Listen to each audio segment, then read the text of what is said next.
Hello, everybody, and welcome to Western Oklahoma Sports Night. I'm Chuck Ramsey, the Lawdog, here with you on an amazing Wednesday evening in Western Oklahoma. Just amazing, amazing weather. A little too warm for my taste. Bugs will start coming out, but we'll deal with that as it comes along. But we are here with you on a Wednesday night talking Western Oklahoma sports with you. Let's go ahead and bring in our good friend, and we'll get to our guest here in just a second. But Luke Clement is also here with me. He's the sports director at Wright Media and does the daily sportscast, which, Luke, people can also be catching your sportscast on your podcast page. Yes, they sure can at Apple Podcast and YouTube. YouTube Music is what you can find it on. Kind of weird, but there's a couple different outlets you can hear it. Yeah, because when I was doing your job, it was on Google Podcasts. Well, that's no more. So, anyways, but we've got a special guest tonight, and he's got family stuff going on, so we don't want to keep him too long. But it is new Clinton football head coach Trevor Powers joining us here on Western Oklahoma Sports Night. And, Coach, we want to welcome you to the program. You've been in northwestern Oklahoma for a fair share and then into Kansas. Now you'll be making another trek into Western Oklahoma, because I was unaware until your name was mentioned that you had coached at Sayre before you went to Hooker. Yeah, absolutely. That was my first job. I had done some other things after college. I had, worked in sales for a while, banked in Oklahoma City for a little bit, and was really bored and wanted to teach and coach. And I've got a very supportive wife, and so she said, "Let's go do it." And landed out at Sayre, mostly because I knew Jason Bohannon and he was from there, and so wound up out there, and really close with a lot of those boys. Still have one of them coaching with me right now that I'm also bringing with me to Clinton. So it's a great stop there, and been a lot of fun.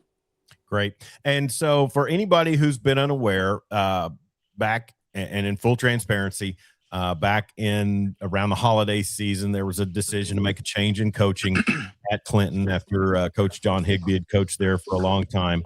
Coach Trevor Powers, you had been at Hooker for, I think I counted 8 seasons, then took a job at Liberal, Kansas. And then obviously, I mean, I can understand the Clinton job kind of being a Yankees type job. And that's big talk coming from the voice of Weatherford Eagle football. Sure. Yeah, absolutely. I mean, it's a job where everybody's got those kind of jobs, regardless of what kind of profession you're in. If this job comes open, it's something I'm doing. If I get that opportunity, Clinton was one of those for me. I loved where I was at in Liberal this year. I had wonderful kids, great administration. I really don't have any complaints other than it was Clinton. It was an opportunity to do a job that I had dreamed about and thought that, if you'd have told me 12 years ago this is where we were headed, I would have been beside myself and told you were crazy or what have you been smoking. So, the opportunity to do this is really cool, and to be a part of Clinton Red Tornado football is a dream. It's a dream of mine and a lot of the coaches that I'm bringing in. Coach, you share the respect that you have for the Clinton program. Do you have a memory or something from watching them years ago, or something that made them stick out to you? No, just watched a lot of games over the years. I mean, I'm kind of an Oklahoma high school football junkie, man. I love it. I love everything about it. And if I'm not playing or if I'm not coaching, which fortunately the last several years there hadn't been many open weeks, but I'm going to a game and watching them. I went down and watched several playoff games when I was at Sayre, and I've known a lot of people that have kind of been around that program that have always spoken extremely high of it, and it's different down in the Tornado Bowl. It's just a different place. It's a different environment. It's one of the, you think about Oklahoma high school football, you can't talk about it without talking about Clinton, and you can't in that atmosphere and be a part of that. I can't wait to walk down the hill. Coach, tell us about your background. Where are you from originally? Where did you play, and what was your experience in sports before you got into coaching? Yeah, I went to high school at Texhoma, graduated there, and so grew up there 4th through 12th grade. Played all of my ball there, and had some wonderful coaches in Sam Sharp and Ryan Rhodes and Greg Higgins, who's still the basketball coach there, and has been forever.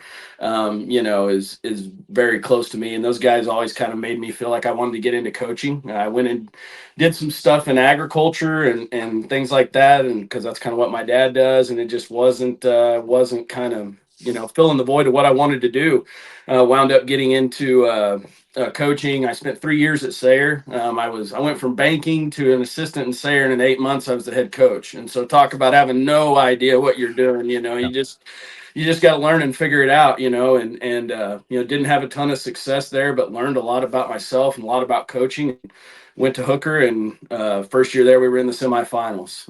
We won 80 games there in 8 years, had a ton of success, had a lot of fun. Was kind of maybe looking for a different change. Liberal Kansas came calling. That was an opportunity to move up in classification. And so, 5A ball there. We had the Gatorade Player of the Year in our conference from Great Bend, and playing them and Hayes, and still having a successful year and going 7-3 and getting a second round home playoff game. It was a ton of fun, and the Clinton deal happened really fast. I kind of sent my stuff in late, probably pretty late. I think they were well into the process, but once I went down there and spoke with them, it kind of fit like a hand in a glove. And so it was an opportunity that I just felt like I couldn't turn down. And once my wife got down there and saw it, it was the same feeling. Yeah. Luke, what are some things that you picked up on coaching at a big school like Liberal last year compared to Hooker or Sayre that you can use at Clinton in the years to come? One of the deal is the dynamic. I know everybody talks about the dynamic of Clinton and how, it is and whatnot, but the dynamic of the Oklahoma Panhandle is very similar. Southwest Kansas, same way.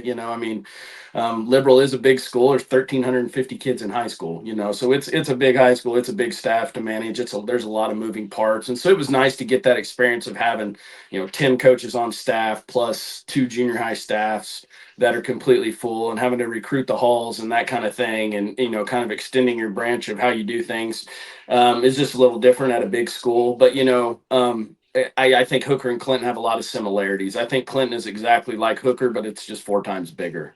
But we've always had great success in getting kids out and getting those kind of the demographics of those communities to play for us. Last year we were at Hooker, we had 52 kids playing football in Class A school. Gives you an opportunity to be successful, and that's kind of what I've put on my coaches is that's priority number 1 for us is we've got to get them out, and we've got to improve our numbers. Well, and I know where you're going at that, and I think it's clear by looking at the roster when I was calling Thomas and also I call Weatherford soccer. We play soccer against Clinton on the regular. You're talking about Hispanic kids that you're trying to embrace American or United States football. Right. And I think you did that exceptionally well at Hooker, because I tell you, the teams that you fielded out there, the way they could execute and the way they played fast and physical, it was very impressive. And I know in 2022, you guys, I think, made a semifinal run, but then that was quarters that year and got beat by Hominy, I think. That had been the toughest district in Class A history, I think. Yeah. For a few years, it was tough. Us, Fairview, Thomas. It was a brutal district with a ton of very, very good coaches. The coaching in that district there for about 5 or 6 years was pretty incredible, Sure. But boy, it made me a lot better getting to compete against guys like Robert Bernard and Bob Ward. I got welcomed to coaching football quickly when I got out to that district, because we all, they had already kind of cut their teeth. I was getting welcome to the show, but it was some of the best memories that I have, and great guys and great competitors made me a lot better at my job and to get into opportunities like this. Well, your future sideline reporter, Marty Wandry, is checking in on Facebook Live, says go Reds. And that's about all he knows. Well, yeah, I give him a lot of grief. We golf together, and it's been tenuous. We love each other, but it's been fun with Weatherford and Clinton. But he'll be in for an interesting show. I'm not your typical Bill Belichick stand there and know any expressions. So I'm pretty open book as far as how I feel. I don't think there'll be any discussion about what the coach is thinking in the stands. Well, and he's lived that a little bit with the years with Coach Higbee, but I know everybody's excited for you to step in C-Town. And one thing about Clinton is they won a state championship in 2021, and going on that, I had just moved out to Western Oklahoma when that happened.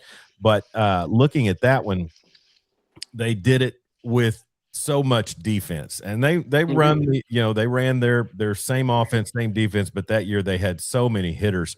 What is your prospect as far as what you want to come in? What's your side of the ball traditionally?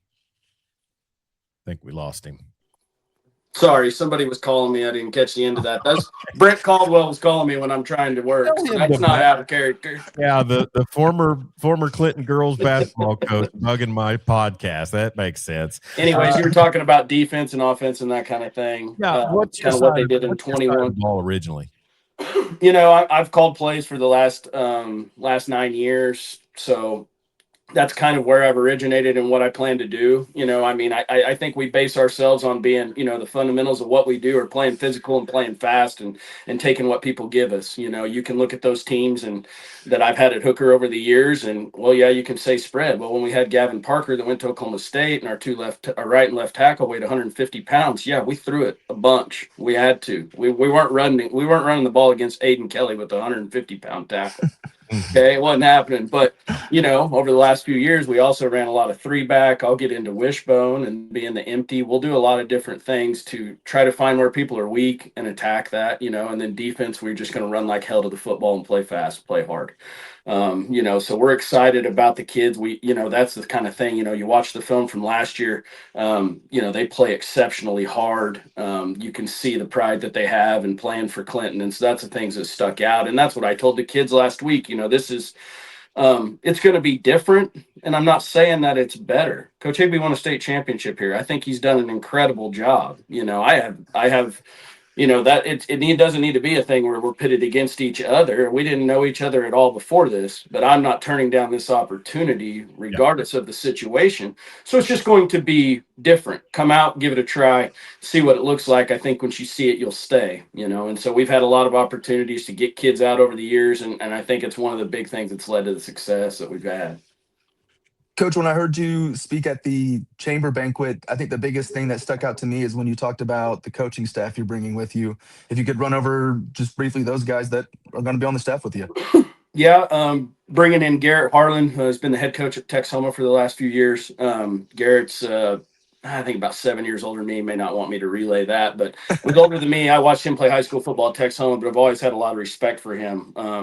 Like the way that he coached my brother in high school, and we've grown close over the last several years coaching against each other. Garrett and Jacob Lee and I actually coached a K101 game together last summer, and we were all sitting out there, at the Northwest End saying, man, it'd be cool if we all got to coach together someday. And, it happened just like that.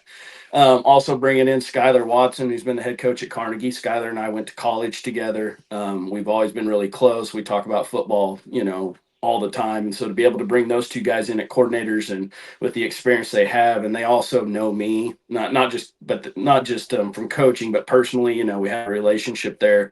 And then bringing in Randy Powell, who played at SWOSU as a defensive end there, a really good player that grew up in Sayre, and he's coached for me this year at Liberal. Coach D-Line did an incredible job for me. And so to be able to bring 3 guys in like that and not have to, it's not one of those deals where we're blowing up the staff, but bringing those guys in to aid the guys that we have there. Cause I think we've got some great coaches on staff. I've really enjoyed getting to know them.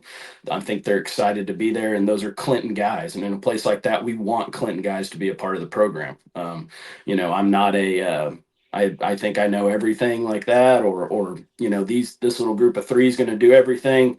We're going to put our 8 or 10 heads together, and we're going to try to figure out a way to win football games. I don't care who comes up with the idea. We just need to find a way to win.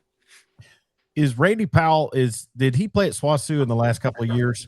Yes, sir. Yeah, I remember him. I remember him he's playing. A stud. Yeah, he's a big kid. My first year on the sideline for SWOSU, he was probably the one shining spot on that team. He was a star.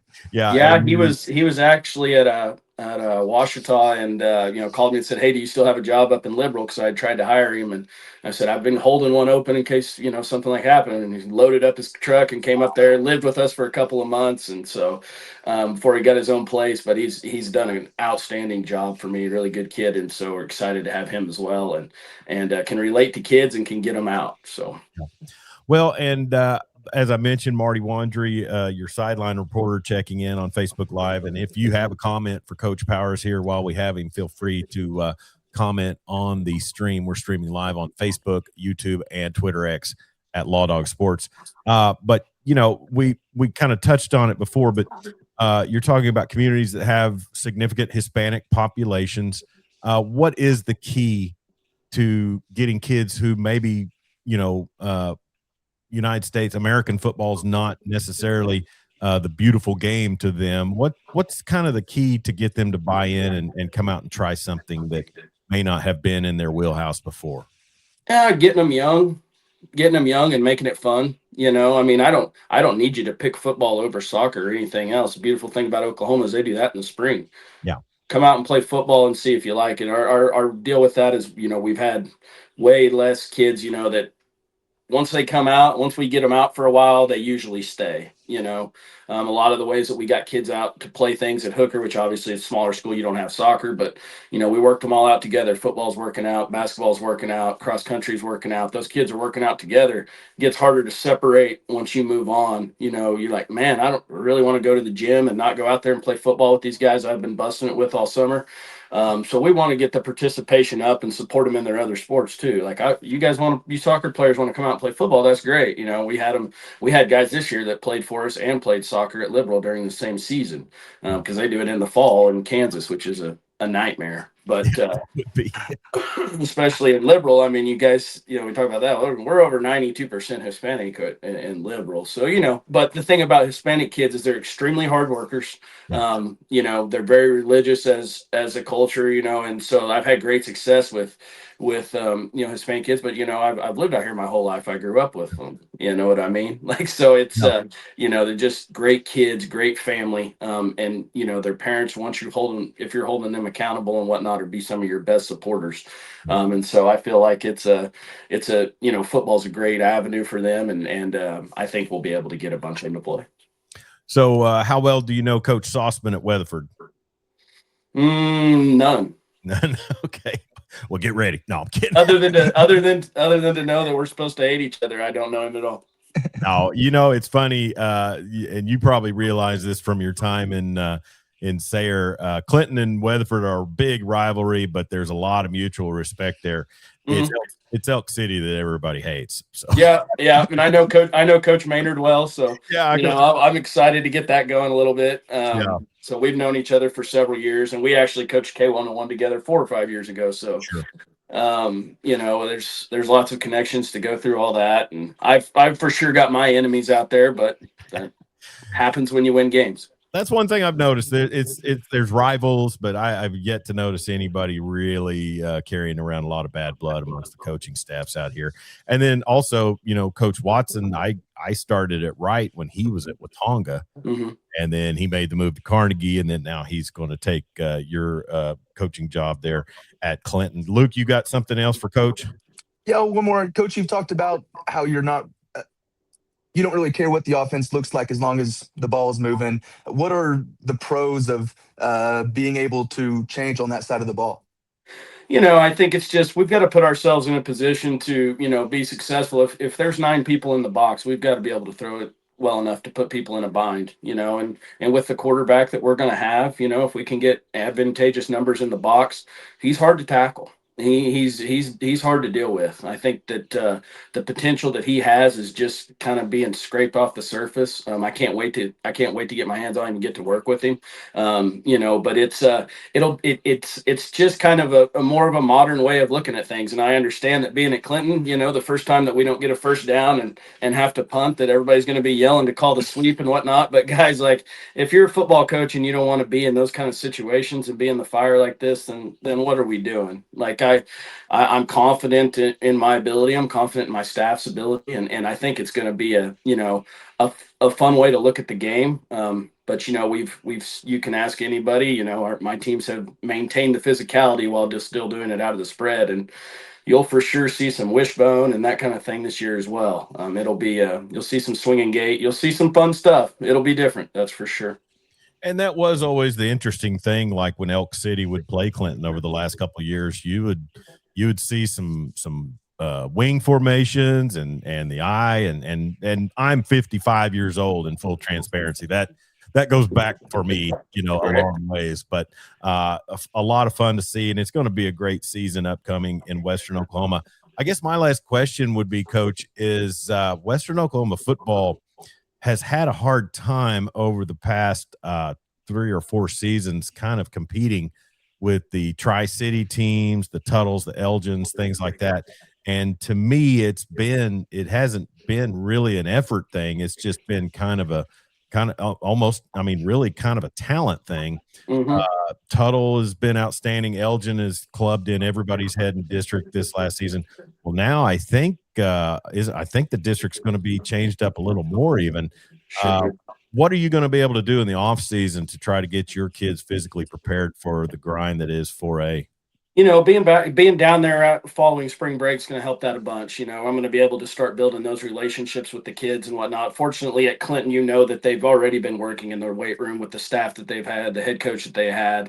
Mhm. Those things, it's not like it's coming in to this as an 0-10 football program. I mean, they're a little bit of an unfortunate instance at the end of the year from very likely being in the quarterfinals. That's 8 quarters away from a state championship. That's not that far. Yeah. So moving into a situation where I'll be able to be down there and start doing those kind of things and getting them ready to, what I do is simple. It may look complicated, but I think we can get it to the kids relatively quickly. And then it is. I mean, Clinton has to be the place to play in Western Oklahoma. That's the way that the game is going. That's why Tuttle and Elgin and those kind of places are being successful, because it's the place to play around there. And so we've got to turn Clinton into that. This has to be the thing that we do. If you want to play football, this is how we do it here, and get every kid out that we can.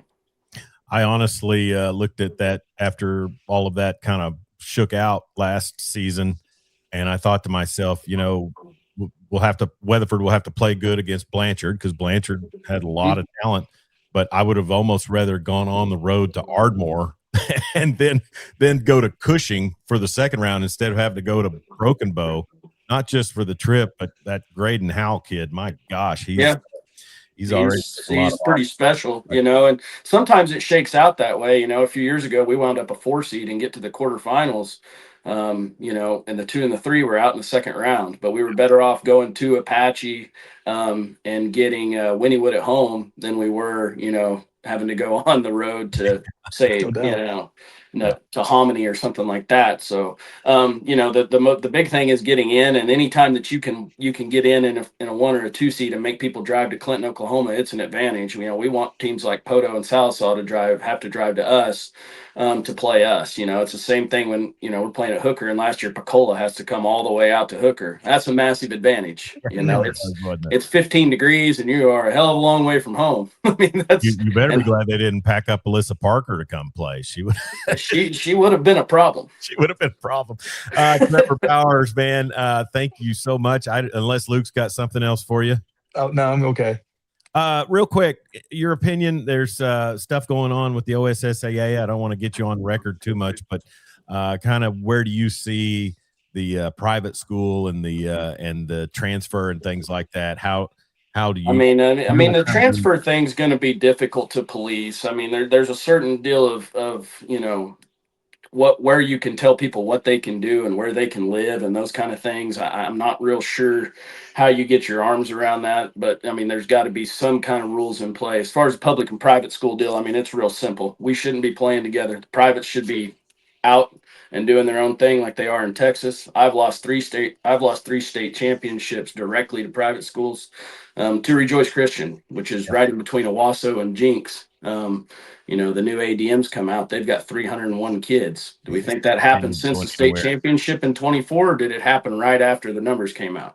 Yeah, I'm assuming probably right after. And so that's an awful tough ask for us at Hooker, Oklahoma, to play somebody like that. It's pretty difficult. So, I think that's got to be separated at some point, and it's gonna take some uncomfortable conversations and some people to stand up to do it. But sure.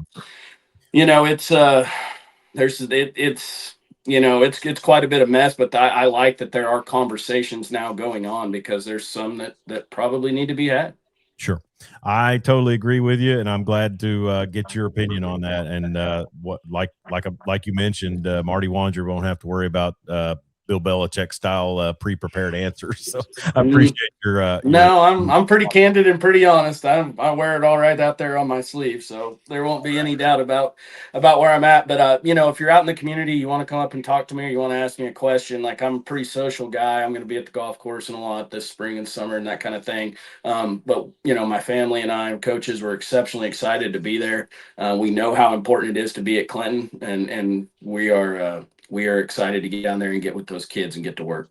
We already got the nice swag going, so we're impressed to see that. After probably a couple of trips to C-Town, and already rocking the fleece there with the big C on there. So, man, Coach, thank you so much for taking the time to visit with us here on Western Oklahoma Sports Night, and I'll wish you luck in every game but one next season. How about that? Well, I hope I get to come on the show that week after that. If we do, we are full accessibility. Follow Coach Powers on Twitter at the Coach Powers, and we'll be sharing content from him as well. And I would suggest maybe we get a good Clinton Twitter page too for sharing purposes at Wright Media. That would be outstanding. Yeah, absolutely. We're going to do that. We'd like to get something. We'll try to get a recruiting page together as well, and try to get our kids some exposure and some stuff like that. We were fortunate this year at Liberal. We've had 6 kids signed to play college football, and so there's opportunities out there. We just got to go find them, and so we're going to try to get some of that going. Outstanding, Coach. Thank you so much for your time. Thank you, sir. Appreciate you guys. Thank you, Appreciate you. Head coach Trevor Powers starting his first season at Clinton this year, upcoming, and he'll be there for their spring ball and also spring and off-season training. And I tell you, Luke, as the voice of Weatherford football, I probably would have rather they hired somebody a lot less qualified. Right. I was about to say, as somebody who covers all schools in Western Oklahoma, I can be a little bit more excited than the voice of the Eagles can. But no, I think Clinton got a great hire. I think name a better candidate. I don't know a candidate with more experience or better accolades. Yeah, for the move that Clinton made at the time, which was met with some resistance from what I'm told by locals, and a lot of shock and things and disbelief. But I think Coach Powers is going to come in and like he mentioned, it's never anything between he and the former coach. And I know I know Coach Higbee wouldn't look at it that way. I know for a fact. Yeah. And so, there's change in life and you move on, and Coach Powers is going to come in and adjust his strategy to what he has there. And I think Clinton is in good hands. Plus, I mean, bringing in so many former head coach, guys that leave their head coaching jobs to come there and be coordinators. That's pretty big. It stuck out to me when I heard him say it. And it's Texoma guys. Texoma's, they've had success. Carnegie, they're building their program up the last couple of years. And I mean, as a sophomore, I was a student watching RJ Powell ball out on the field. So, very, very cool staff that he's put together. See, he called him Robert, and it threw me off. I remember RJ Powell would have clicked immediately. Yeah, Robert Powell threw me off. A little bit too. Definitely, I know him as RJ. Yeah, as well. Yeah. But, I can remember looking at Swansoo's roster and saying, there's a kid that big and that good from Sayre. Right. They've been a little dry on the talent tank for a while, but have had some great players. But, man, RJ was a mountain. I mean, he was big kid. He was biggest on the Swansea defense for sure. Yeah. So thank you, Coach Powers, for stopping by and visiting with us, and great to get a chance to visit with him. Luke, I tell you, I woke up pretty exhausted this morning. I was not ready I knew the 5th game would be a trip. I knew it would be a test and a dogfight, but I didn't know it would be an overtime thriller, and Weatherford gets the win over Woodward last night in the semifinals of the regionals of Area 1.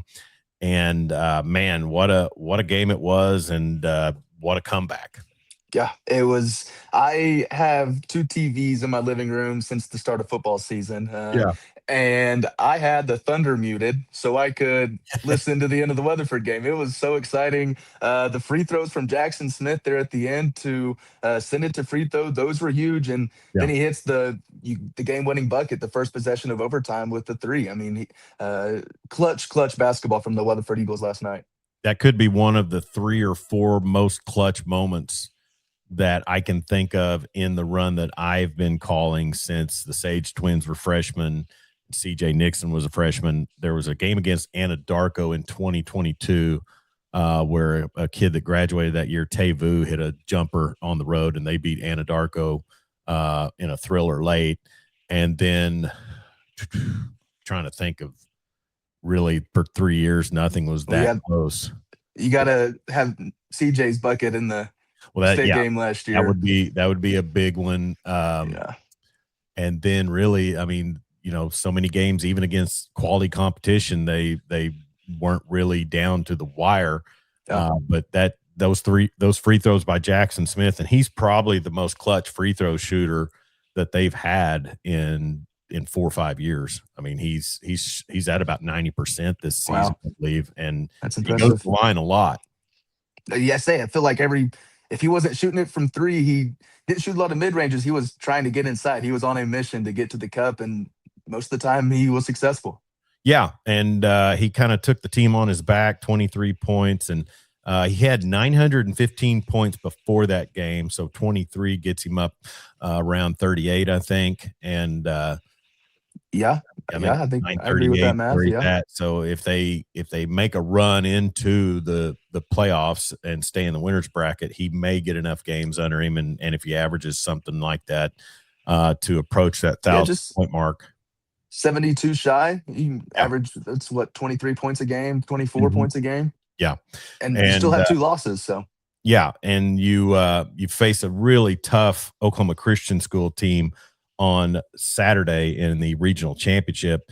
You win that, and you get to go to area and face Cassia Hall, the number 2 ranked team in the state, coached by former Arkansas Razorback Lee Mayberry. And once again, Coach Powers was dead on with the private school stuff. I can't argue with him on that. But anyways, but then the girls' action, they didn't have quite the problem with Woodward that the boys did, but still you face a team on the 4th time. The boys played them on the 5th time. It's just, I mean, you knew, I mean, I didn't have a good feeling going in. I think you and I talked about this before. I didn't have a good feeling going into that game. To beat any team 5 times is just, I mean, because for one thing, you faced them twice in tournaments where one was both of you in a championship and the other one was in a semifinal, you know. Yeah. So it's just, it's not like you're facing one of the lower end teams in your conference. You're, you know, Wood and Caden Gaines, man, that kid, he's got a bright future. I mean, he's gonna turn heads as he continues on, if he hasn't already. 6'8" with touch, and he'll probably need to put on a little bit of weight. But if you can hit from outside, I don't know that the coaches are going to be hounding you too much to pack on the pounds. He's just a sophomore, right? Yes, just a sophomore. No, I was impressed by Caden Gaines last night. I thought he was quick. You see the 6'8" guys, and sometimes they just move slow. They got more to move, but I thought he was quick and light on his feet and able to get to where he wanted to go. Yeah, he is slender, and he's got fast twitch moves and a soft touch. I mean, his mid-range game, he can hit from outside. He's not necessarily their outside threat in most cases. And you're talking about a team that had, I think, some suspensions of about 3 or 4 players, 2 of them who were pretty big contributors. And we mentioned that on the broadcast last night. I don't go into anything as to what I've heard or how I've seen. I just know they're not with the team anymore. Yeah. But still, he can take a team and put them on his back, and Woodward's going to be a case to deal with for the next couple of seasons with him. It seemed like all of the games that Weatherford, I mean, most of them were double-digit wins, but I mean, they were all close there at the end. And if Woodward can get a supporting cast around a 6'8" guy, I think they got a good shot. Or he could just move to Weatherford. How about that? Yeah, that's an option. Yeah. No, but his mother coaches him out at Woodward, and I'm sure they're happy there, and the big things to come for them. But now they go to the consolation bracket where they will face John Marshall, and both Woodward teams will face John Marshall after the Weatherford Lady Eagles dispatched the Boomerettes last night.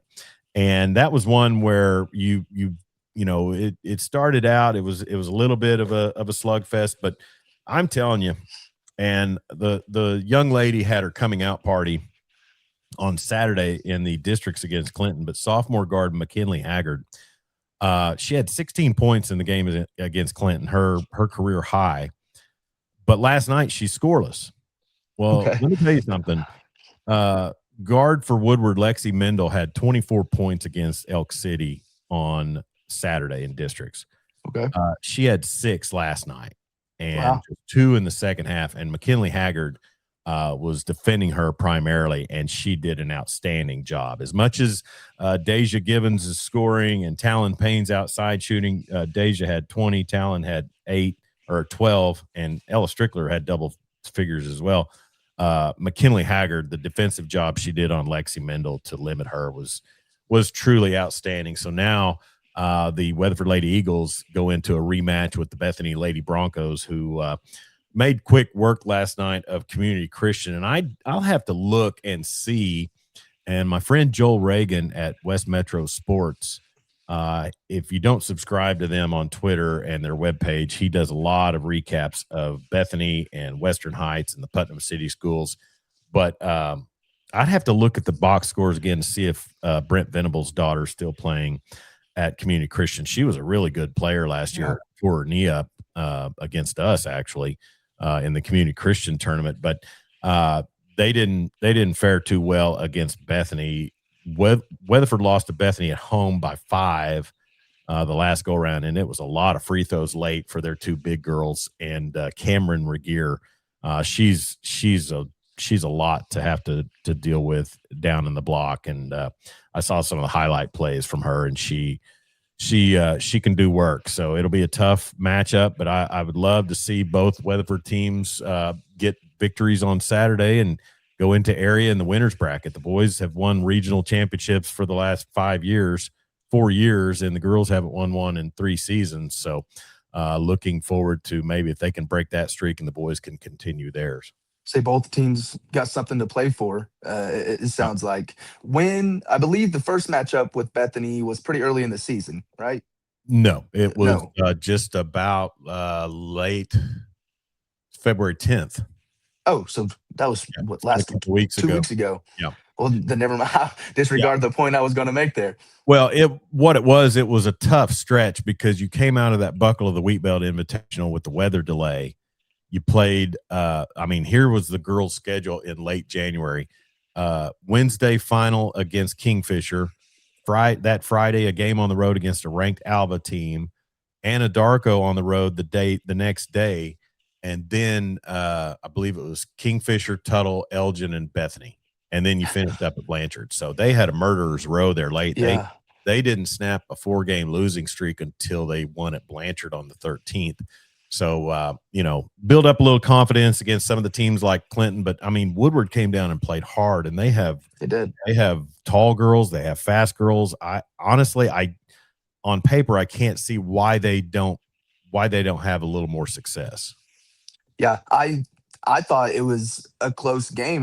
It was, an 8-point game at the start of the 4th, and Woodward tried their best to hang around. It was Weatherford didn't really start making a run in like the 6-minute mark. Deja Givens had a really big 3 to push it to 13 there, the halfway mark of the quarter. But no, Woodward definitely tried to make it a game. Big thing for Weatherford yesterday is they got out to a hot start. They were leading 15-6. I guess it was actually kind of an odd game because Jake Mills sat in with me on the call. Weatherford jumps out to a 6-0 run. Then Woodward does a 6-0 run to tie it up, and then it's like a 9-0 run to go to the second quarter, and they lead 15-6 after 1, and they never look back after that. But still, you want to get out, even if they have to come back and tie things up. You want to get a fast start offensively. But I would say for Weatherford, going forward, they've just got to work on getting those points in the paint against a team like Bethany, because the 3-ball can come and the 3-ball can go. And sometimes you're knocking them down, and sometimes they just don't fall. And those high percentage shots in the mid, I get jabbed at all the time for preaching the mid range, but I'm not that old. So, So I was gonna say that's the age coming out.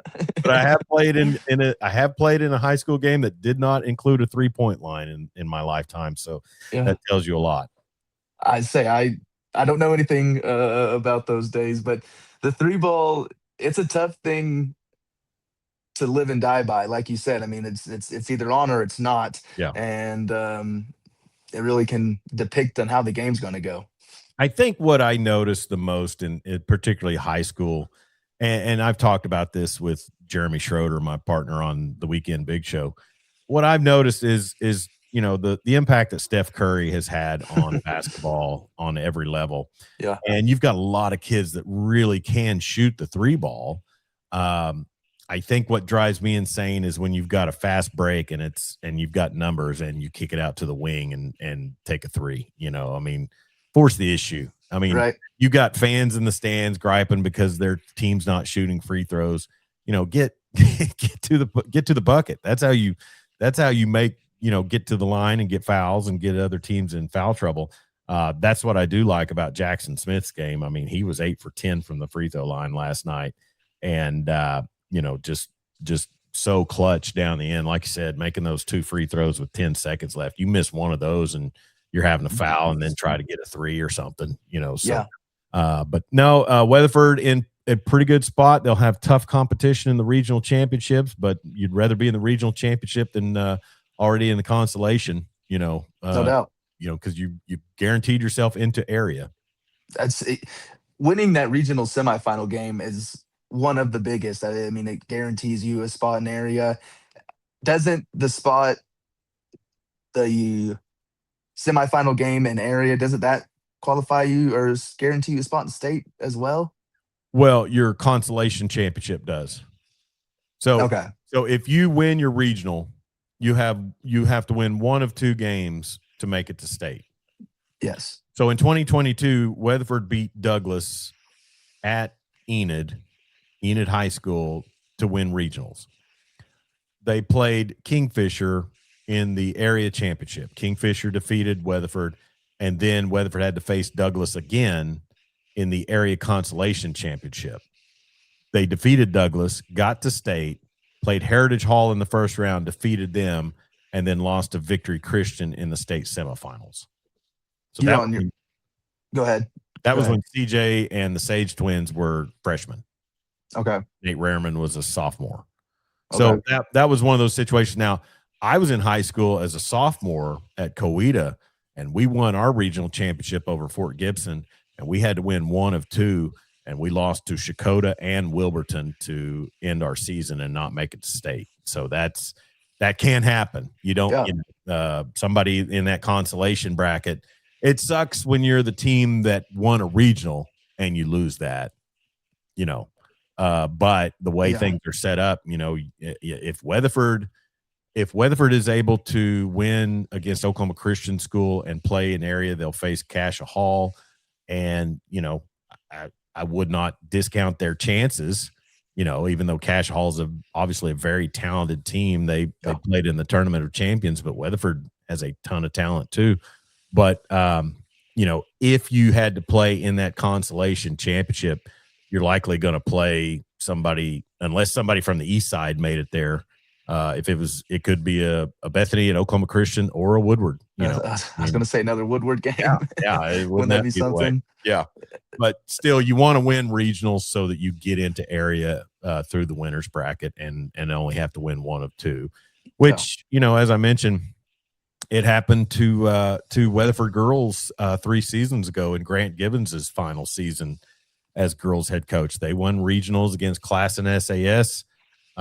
Played Bethany once they had brought in the 2 Van girls and lost to them, and then had a rematch with Class and SAS and lost that one. So it's a heartbreaker to do that, but it has happened in the past. But I like Weatherford boys' chances. I want to see Weatherford girls, how they can do in a rematch against Bethany. I felt like their toughest teams they've played this season, they've been in the games. I mean, I think it was I think I looked at that 4-game losing streak, and it was like a total of 13 points, a couple of 5-point losses here and there.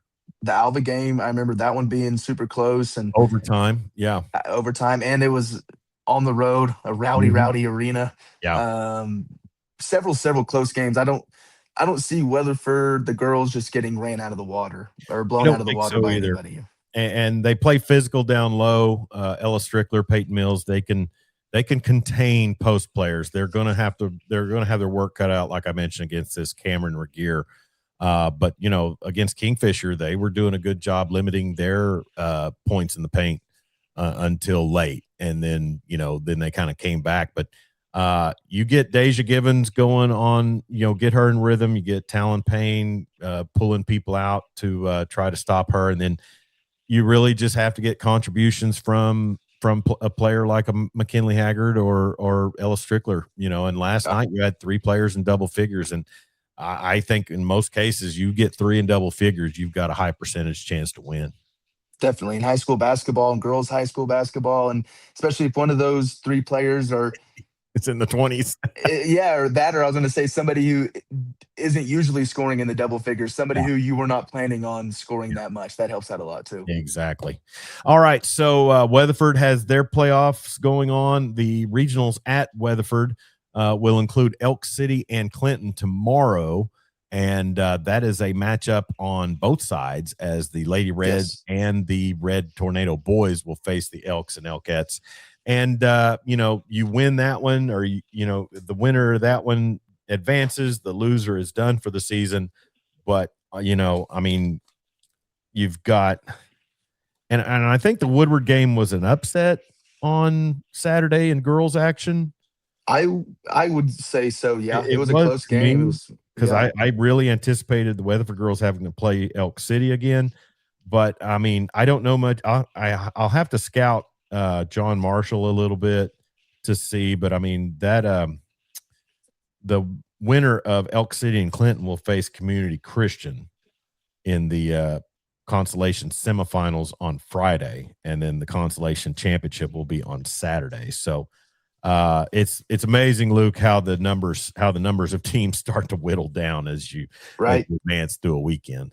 You start out with you can't even count them, and then just in a couple of days you got half that. And that's what I kind of felt like for you with Hydro. It's like when one team, their season ends on a Friday and then the other team's ends on a Saturday, it's kind of like I mean, it's if it all kind of came, if they all advanced or they both kind of ended on the same day, you would kind of come to grips with it all. But you have one kind of staggered out. It just seemed like it would be hard to cope with.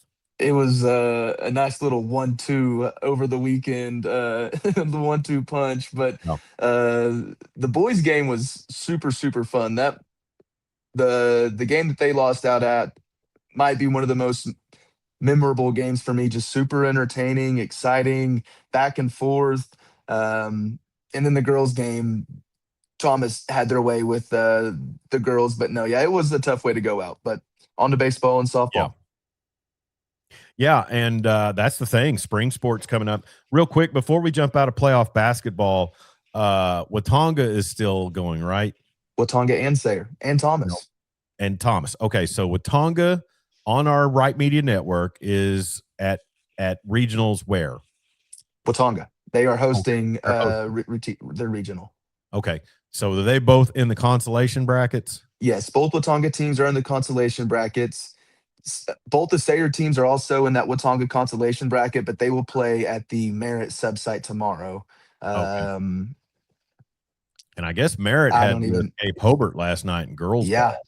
Say that was a scary game. The Merritt girls 3rd in 2A, 2 in 2A.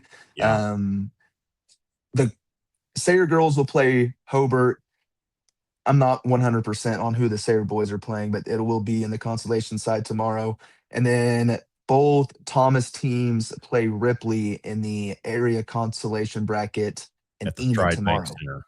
Yes, sir. Yeah. Okay. And that's 2:30, I think.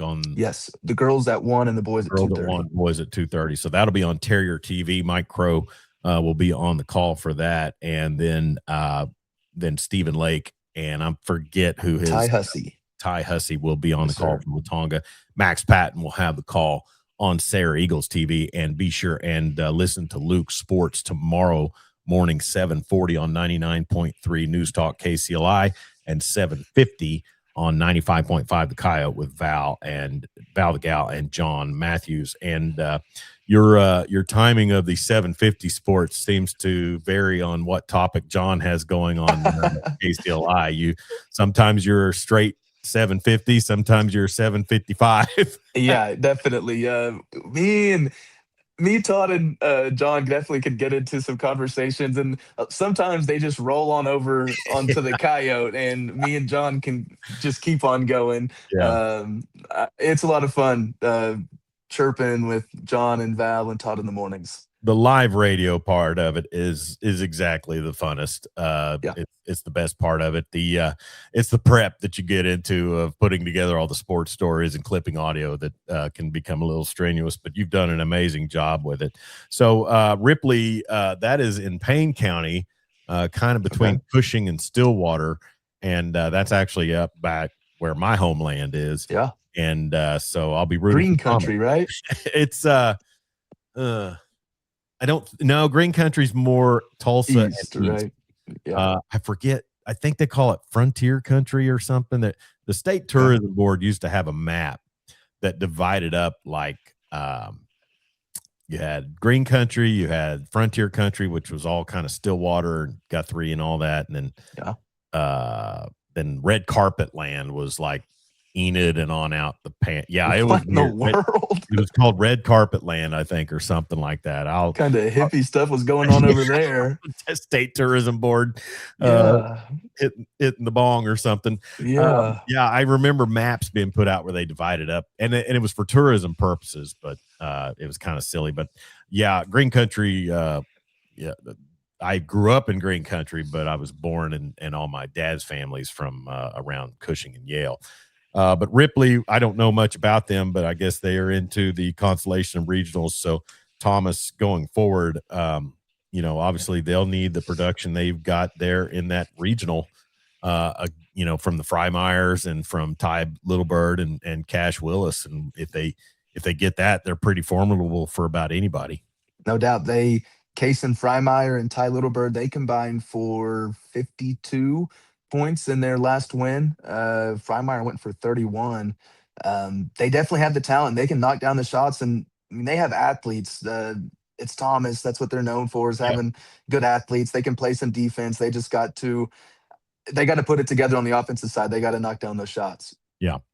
And you mentioned the athletes. It's funny that Coach Powers was on with us when he was talking about facing Coach Ward at Thomas. He threw out Aiden Kelly.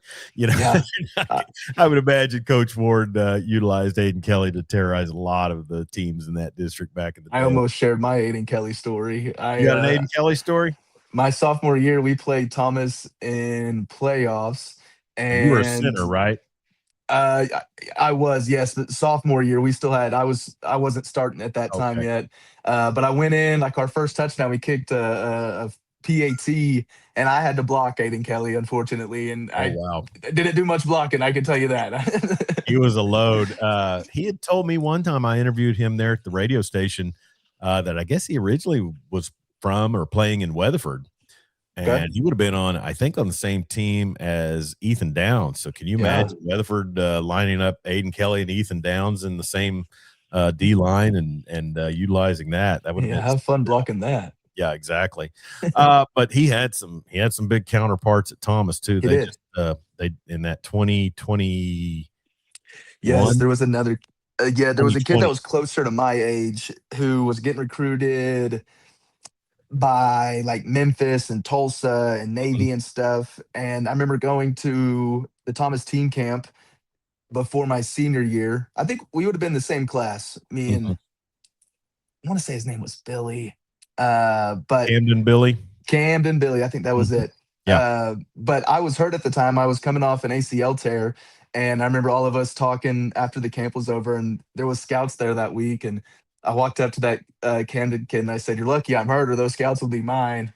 But yeah, he ended up going to UCO, and I don't know if he's still playing or what, but his dad's Baptist pastor here in town, and and his senior year was right as we moved out here. I remember him we didn't get out here in time for football, and they struggled. That was the first year they had where they struggled a bit. But he was still a lot of beef on that line, and then he played basketball too, and it was fun to watch him play basketball because there was a lot of physicality, I guess you could say, from Camden Billy. Yeah, definitely. Thomas, Minko, like where I went, my favorite thing is to watch football players play basketball. I learned very quickly that I was not a basketball player. We used to crack up when the wrestlers would come out of their practice, cave and come out on the basketball court, and you'd see them dribbling, and it was just like they're just trying to pound that ball down into the court. It's like, pretty, put on your tights and get back in your cave. But hey, speaking of wrestling, Weatherford and Clinton, and I believe even Elk City and probably Hinton also have. Tonga has some. There's a bunch from Western Oklahoma. Yeah, so girls and boys. So are you going to have some coverage of that tomorrow? As I guess that gets underway. Yes, I'll have a story tomorrow morning with a couple of clips from a couple of Weatherford wrestlers and Coach Williams. There is a 15-minute long interview on the Coyotes Facebook page with all of this Weatherford state wrestling qualifiers, as well as Coach Grant Williams. And there's a couple of good chuckles in there. I don't know if the kids realized that they were going to be talking to the masses, because they were just sending shots at each other. It was very funny. yeah, and it is funny when you hear some kids kind of giving their braggadocio out on the air. So good for them. You got to go into confidence. I'll say this: my alma mater, the Coweta Tigers, I think they're a favorite to win Class 5A state wrestling. They won dual 2 weeks ago, I guess. They had state duels, and they won the 5A duels, and I think they're a prohibitive favorite to win state. And I think that's going to be the first time they win state in wrestling since I was a sophomore in high school, freshman, 1985. You were top starting heavyweight back then, right? No, I was about a 130-pound stick who broke pretty easy. And I'll tell you, in full transparency, I went out for wrestling, I think in third grade, maybe fourth.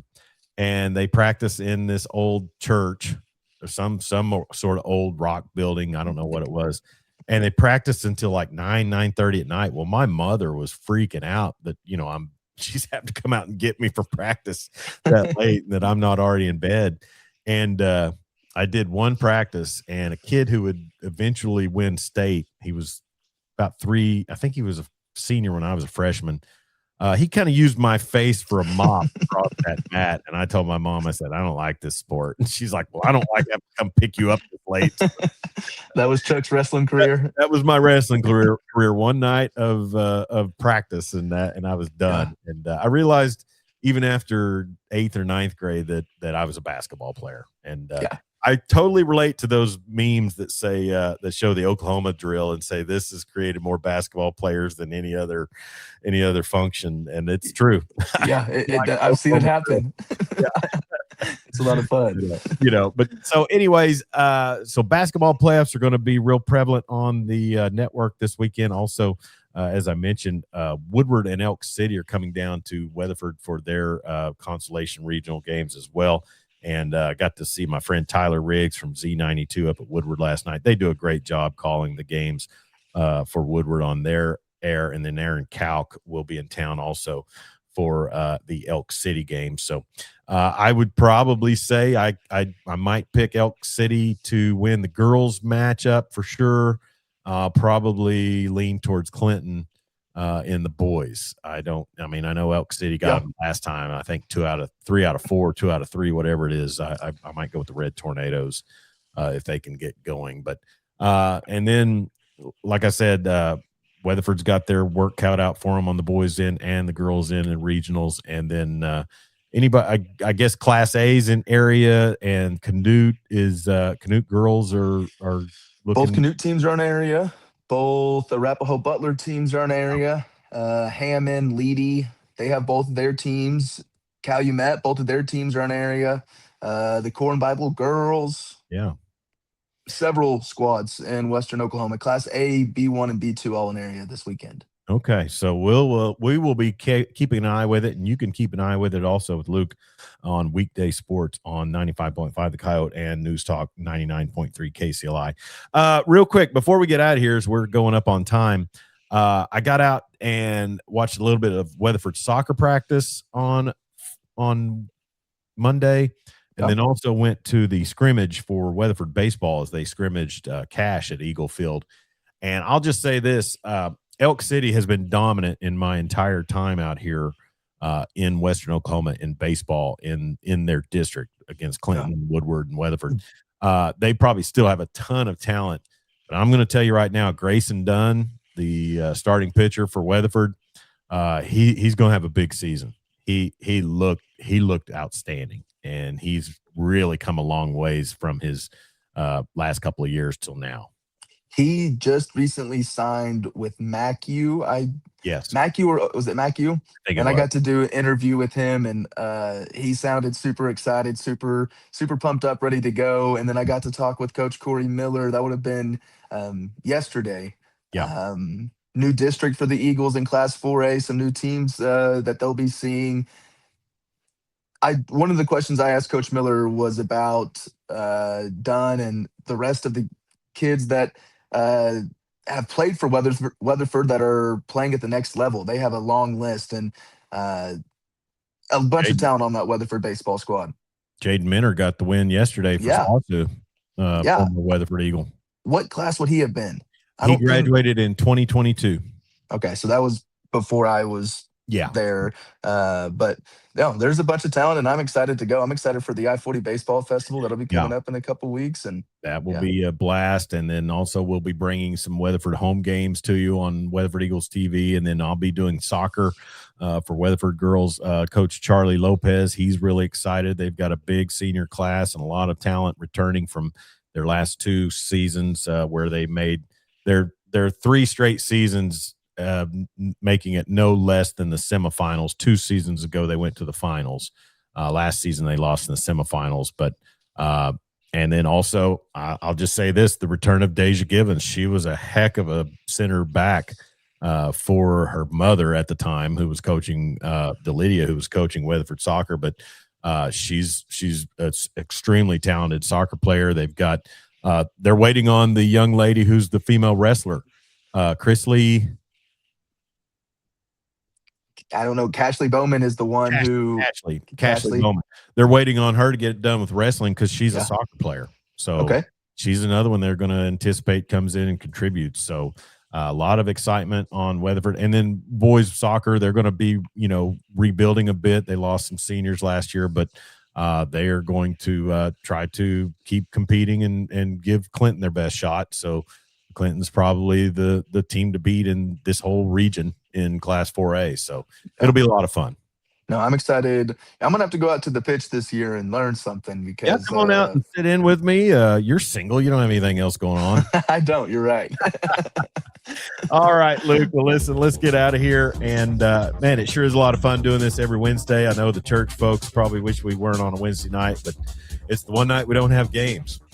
Yeah, it's one night we don't have games and the schedule's a little bit free and we can sit down a little bit longer. That's right. He's Luke Clement. He's the sports director at Wright Media. That's KWEY 95.5 The Coyote and News Talk KCLI. You can hear him daily on the sports broadcast and also in the evenings as well in the 7 o'clock hour, 7:40 on News Talk and then 7:50 on 95.5 The Coyote. I'm Chuck Ramsey, the Lawdog, and we want to thank head coach Trevor Powers of the Clinton Red Tornadoes for stopping in and visiting with us. And if you like the content, be sure and subscribe to our YouTube channel. Follow us on Facebook and Twitter X at Lawdog Sports. We appreciate you tuning in. Be safe out there. Don't text and drive, and sure don't drink and drive. We'll talk to you real soon.